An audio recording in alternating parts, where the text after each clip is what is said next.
જય શ્રી રામ મિત્રો, જય દ્વારકાધીશ। અત્યારે હું જઈ રહ્યો છું ડીઝલ પુરાવાના। અમારો ડ્રાઈવર છે। જો તમારે ડ્રાઈવર જોતો હોય તો આ ભાઈને લઈ જજો, એટલે કે તમારે ખેતી બેતી કંઈ કરવી હોય તો કરવા થાય।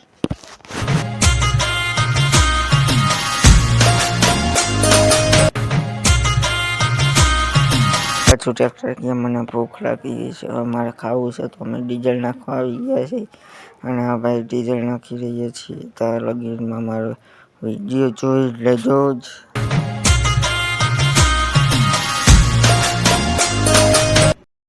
પાછું ડીઝલ નાખી દીધું છે અને આ ભાઈ નથી હવે ટ્રેક્ટર ચાલો ને એક તો પાછા પેટ્રોલ પંપેથી નીકળી ગયા છે ને હવે જવું છે ઈશ્વરિયા। અમે પાછા ઈશ્વરિયા પૂગી ગયા ને પાછા નીકળી ગયા છીએ ને જો તમે મારી ચેનલને લાઈક ન કર્યું તો લાઈક શેર અને